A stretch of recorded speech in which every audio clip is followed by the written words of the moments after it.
Thank you very much. It's an honor to have King Abdullah with us. He's been a friend of mine for a long time, actually, long before even my first term. And we've had a great relationship. He's a great gentleman, a great leader, and does a fantastic job in his country. His son, we're lucky enough to have his handsome son with us today, so it's good to see you again. We've had some quick discussions just now, and we're going to have some longer discussions after this. And the relationship with Jordan has been very strong, has been with me, and really has been with the country. But I think I've been closer than other presidents to Jordan and what Jordan represents. And it's an honor to have you and your son with us today. And if you'd like to say a few words, and thank you very much. Mr. President, thank you very much for having us, and so short after your inauguration, I think just as a testament to what you said is a special relationship between our two countries and the personal relationship of friendship and trust between the two of us. Mr. President, I truly believe that with all the challenges that we have in the Middle East, that I finally see somebody that can take us across the finish line to bring stability, peace, and prosperity to all of us in the region. And it is, I think, our collective responsibility in the Middle East to continue to work with you, to support you, to achieve those lofty goals. So I'm very delighted to be here, and as you said, sir, we've got some very interesting discussions ahead of us. Very good, very good. Thank you very much. Mr. President, many people in the region, especially Jordan, are worried about the annexation of the West Bank. Will you give His Majesty the King guarantee that you won't allow Israel to annex the West Bank? And how are you going to? I think that's going to work out very well. That's not really what we're talking about today. I think that's something that's going to work out automatically, and it's in good shape. And we discuss it, and other people have discussed it with us and with me. That's going to work out. West Bank is going to work out very well. Mr. President, why should the king take in the Palestinian people? He's made clear he doesn't want to. Well, I don't know, but he may have just something to say, because we discussed just briefly. I think maybe you want to say it now, or? Well, Mr. President, I think we have to keep in mind that there is a plan from Egypt and the Arab countries. We're being invited by Mohammed bin Salman to discussions in Riyadh. I think the point is how do we make this work in a way that is good for everybody? Right. And obviously, we have to look at the best interests of the United States, of the people in the region, especially to my people of Jordan. And we're going to have some interesting discussions today. I think one of the things that we can do right away is take 2,000 children that are either cancer children or in a very ill state to Jordan as quickly as possible, and then wait for, I think, the Egyptians to present their plan on how we can work with the president to work on the Gaza challenges. So I want to tell you that, excuse me, wait, just please. I didn't know that, what you just said, 2,000 children with cancer or other problems, and that's really a beautiful gesture. That's really good, and we appreciate it. And we'll be working on the rest with Egypt. I think you're going to see some great progress. I think with Jordan, you're going to see some great progress. 3 of us, and we'll have some others helping, and we're going to have some others at a very high level helping, and the whole thing will come. It's not a complex thing to do. And with the United States being in control of that piece of land, a fairly large piece of land, you're going to have stability in the Middle East for the first time. And the Palestinians, or the people that live now in Gaza, will be living beautifully in another location. They're going to be living safely. They're not going to be killed, murdered, and having to leave every 10 years, because I've been watching this for so many years. It's nothing but trouble. Everyone's being killed. They're being robbed. It's like living in hell. And they're going to end up having a great home, great families that don't have to get mugged and killed and beaten up and harassed by Hamas and everybody else. And I know we'll be able to work something. And what you just said about the 2,000 is fantastic. It's so beautiful. It's music to my ears. But we're going to be able to work something, and I know we'll be able to work something also with I believe, not 100%, but 99%. We're going to work out something with Egypt. But Mr. President, during your election campaign, Mr. President, how is the U.S. going to own Gaza? Your White House has made clear taxpayer dollars won't be used for this. So no, what money are you going to use to buy Gaza? We're not going to buy anything. We're going to have it, and we're going to keep it, and we're going to make sure that there's going to be peace and there's not going to be any problem, and nobody's going to question it. And we're going to run it very properly, and eventually we'll have economic development at a very large scale, maybe the largest scale on that site. And we'll have lots of good things built there, including hotels and office buildings and housing and other things. And we'll make that site into what it should be. And the people from Gaza who wouldn't be able to be there for years, because you're talking about just to get it and prepare it and to take care of all of the problems that currently it has, as you know, tunnels, and people are in those tunnels, and you have some good people and some bad people, and you may have hostages right now. You know, you have the hostages possibly there. They don't know where they are. And you know, I have a Saturday deadline, and I don't think they're going to make the deadline personally. I think they want to play tough guy, but we'll see how tough they are. But it's going to be a wonderful thing. It's going to be wonderful for the Middle East. I think it'll turn the Middle East. I think you're going to have peace in the Middle East. You're going to eventually have peace in the Middle East. Couldn't this deadline risk undermining the talks that you're having with the king today, and risk the kind of wider peace that you're trying to? Because we're not talking about a big situation. We're talking about something that can go very quickly. It's going to go quickly. It's not going to take a long time, okay? That's not going to take a long time. You know bullies? You know what a bully is, right? You know the bully, I've always, and I found it throughout my life, a bully is the weakest person. And they're bullies. Hamas is bullies. The weakest people are bullies. You know that, right? All right, go ahead. Mr. President, you were saying that Palestinians will live somewhere else safe. Where exactly do you want them to live? Well, it's not where I want them to live. It's going to be where we ultimately choose as a group. And I believe we'll have a parcel of land in Jordan. I believe we'll have a parcel of land in Egypt. We may have someplace else, but I think when we finish our talks, we'll have a place where they're going to live very happily and very safely. And, you know, don't forget, they only want to be on the Gaza Strip because they don't know anything else. They've never had an alternative. And they don't want to be on the Gaza Strip, but they have no choice. They have to be. And they're being killed there at levels that nobody's ever seen. No place in the world is as dangerous as the Gaza Strip. They don't want to be there. They have no alternative. When they have no alternative, not one person will want to stay where they are. Nobody wants to stay there. They're living in hell. It's a death trap. Mr. President, how do you know that the Palestinians don't want to leave their land? Some people say this is ethnic cleansing. You won't be able to force them to leave their land. We're moving them to a beautiful location where they have new homes, where they can live safely, where they'll have doctors and medical and all of those things, and I think it's going to be great. Yeah, any questions? King Abdullah, what do you think about the U.S. taking over the Gaza Strip? Do you want to see the U.S. own the Gaza Strip?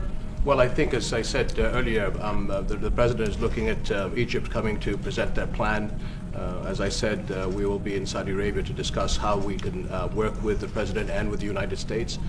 So I think let's wait until the Egyptians can come and present it to the president and not get ahead of ourselves. And is there a parcel of land in Jordan that you're willing to have Palestinians? Well, I think what we said, I have to look at the best interests of my country. I think the president is very happy that we do this thing with 2,000 children as quickly as possible. And again, I believe that the president is looking forward to getting a group of us Arabs here to discuss the overall plan. And last question, the 2,000 children, are those from the Gaza Strip? Absolutely, from the Gaza Strip. Are you willing to change your mind, Mr. That's President? from the Gaza Strip, the 2,000. Are you willing to change your mind if you hear the Egyptian and the Arab plan end of the month? If they present you something different, are you open? I think we sort of have gone down the line. We know pretty much what is going to be presented. And I think it's going to be something that's going to be magnificent for the Palestinians. They're going to be in love with it. I did very well with real estate. I can tell you about real estate. They're going to be in love with it. But Mr. President, does it concern you that moving 2 million people from there? It's a very small number of people relative to other things that have taken place over the decades and centuries. It's a very small number of people. And they're living a terrible life. Look at the way they're living now. Nobody's living like that in the entire world.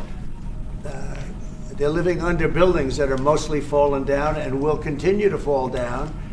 And they're living under. People are being killed every day. The conditions are horrible. There are no conditions anywhere in the world that are worse than the Gaza Strip right now. But don't you But have Mr. concern President, that you you can said all destabilize hell- Jordan and You said all Egypt? hell will break out if all the hostages are not released on Saturday. What did you mean by that? And are you encouraging Netanyahu to walk away from this deal? Have you talked about this with him? So I've looked at at the condition of people coming out of the hostage situation, and it's horrible. I looked at the before and after yesterday. 3 young men. One is dead now, as you know, the older gentleman who died, which everybody said he was alive and well. He's dead. But the 3 young men, and I looked at them from a short while ago, and I looked at them now. They're emaciated. They look like Holocaust survivors. They looked. I mean, they'll get better, but they're in rough shape. They were treated really badly, and we've heard things from them since. And I think the reason that Hamas is playing so cute is because they saw the reaction to these 3 people that came out, and the other ones. Look, the one young lady had her hand blown off practically, and they were not in great shape either. But she's missing her fingers and a big part of her hand. You know what she did? She was stopping a bullet that was aimed at her. She went like that, then it blew off her hand. Now, I think I think they want time, because I think the people that they have living are in such bad shape, because they're sending the most healthy people out because they don't want to send the least healthy people out. And there was an uproar when they saw the people from yesterday. So these people are, so I don't want to do 2 and then we do another 2 in another week and then we do 4 in 3 weeks. No. They either have them out by Saturday at 12 o'clock or all bets are off. Mr. President, Mr. President, would you still consider withholding aid to those countries if they don't accept your plans to accept? Well, I don't want to say that because we've had such a good relationship and we're doing so well just in the short time that we've been talking. I mean, the king just made a statement. I didn't ask him to do that, about literally saving 2,000 young children from the Gaza Strip. We didn't know about that. You didn't know about that. Nobody did except for the king and his son. I assume you told your son, right? And I just thought it was great. No, I think we'll do something. I don't have to threaten with money. We contribute a lot of money to Jordan and to Egypt, by the way, a lot, to both. But I don't have to threaten that. I think we're above that. I do believe we're above that. So. Would you consider other countries, not Jordan and Egypt? There was talks about Indonesia, Albania, other places. Yeah, sure, we would. And we have other countries that want to get involved. We have a lot of people that want to get involved. There's a great sense of wanting to help the Palestinians. There's a lot of good countries out there, people that rule those countries with big hearts, and this gentleman is at the top of the list. And if they don't want to leave, how are you going to force them, Mr. President? Oh, they're going to be great. They're going to be very happy. Can Your give us a Majesty, second, Your Mr. Majesty, President? should we May I- expect that the may I- Jordanian response would be part of a coordinated Arab response? The response will be from a multitude of countries, Arab, international. I know the Europeans want to step in. And again, we'll probably have to look to the help of the United States to make sure that COGAT, which is the clearing agency on the Israeli side, makes it as efficient as possible, because 2,000 kids, the best way to get to them is by helicopters and get them straight to our institutions. And I also believe that quite a few countries would also probably like to take some of those kids and have them right. treated in their hospitals. So Now, we hope this to should have launch been this done. ASAP. Yes, and that's right. This should have been done by the Biden administration, but they didn't do anything. They didn't know what the hell they were doing. So this should have been done by the Biden administration. This should have never happened, because October 7th would have never happened if I were president. Zero chance of happening. You wouldn't have had that whole mess where the Middle East got blown up, and you wouldn't have had Ukraine and Russia fighting. That would have never happened. And by the way, we're making good progress there, I think. I really think we're making some very good progress. Mr. President, President, you said are you before that putting the in charge U.S. of it? would buy Gaza, and today you just said we're not going to buy Gaza. We're not going to have to buy. We're going to have Gaza. We don't have to buy. There's nothing to buy. We will have Gaza. What does that mean? No reason to buy. There is nothing to buy. It's Gaza. It's a war-torn area. We're going to take it. We're going to hold it. We're going to cherish it.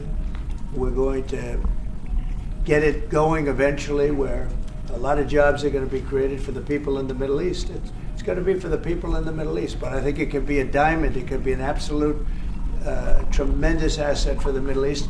And you're going to have peace. It's going to bring peace in the Middle East. Gaza, the way it is right now, every 10 years you're going to have the same thing happening. I've watched it so long, all the death and destruction of Gaza. The civilization's been wiped out in Gaza. No, it's going to be a tremendous thing. It's fronting on the sea. It's going to be a great economic development job. It's going to put people to work, a lot of people to work. And those people are all going to be from the Middle East. And just to follow up with one on that for King Abdullah, can you clarify again, sir, how do you feel about the U.S. taking Gaza, as the president said? Well, again, this is something that we, as Arabs, will be coming to the United States with something that we're going to talk about later to discuss all these options. And Mr. President, take it under what authority? It is sovereign territory. Under the U.S. authority. And Mr. President, would you seek to personally develop property in Gaza after this? No. I've had a great career in real estate. Mr. I President, don't. You know, when you've done what I've done in the last number of years, including the 4 years that we should have been doing something else, frankly, because people see that now for sure. But when you've done what I've done, you can just do more good for people when you're president. When you're president, we can do things. This is all things that should have been done, but actually things that shouldn't have had to be done. Gaza, absolutely, it would have been so great if the Biden administration would have started this. But actually, in all fairness to them,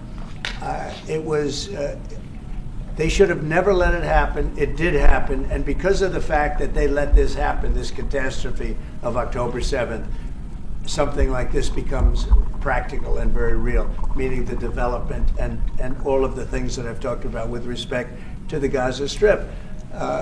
If you didn't have the October 7th catastrophe, and it was a horrible catastrophe, then probably you wouldn't be talking about that. But the only thing I can say is this is going to bring stability and peace to the Middle East.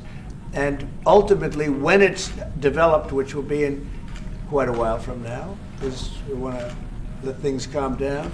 But when it's developed, it's going to bring tremendous numbers of jobs to the Middle East, including the people of your country.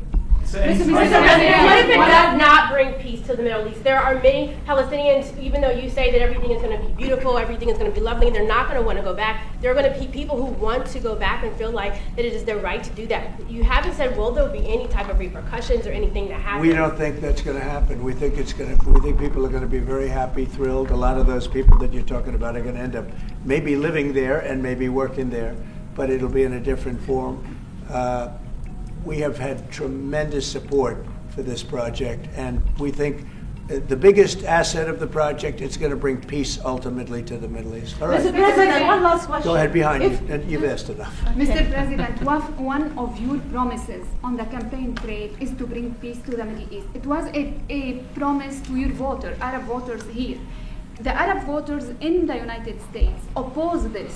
What do you say to them? Well, you know, if you look at Michigan, where we have a large Arab population, as you know, I was just telling the king that we won. As you know, I won the Arab population. Now, when I started off, I wasn't leading, and when I finished, a few months later, we started campaigning in Michigan. And when I finished, we won it by a tremendous amount, by 30 points. So my relationship with the Arab population has been fantastic, and my relationship with the Middle East is very good with all the countries, just about all the countries. Let's see, I would say all the countries. And they all want to do something, and they want to see peace in the Middle East. So all the stories you hear about the Middle East not really wanting peace, that they want war, they want this, they want to go a certain place. Let me tell you, those stories are false. They want to have peace. I know them all very well. They want to have peace. They want to have a good life like other people. And this will be a big factor in bringing peace to the Middle East. Thank you very much, everybody.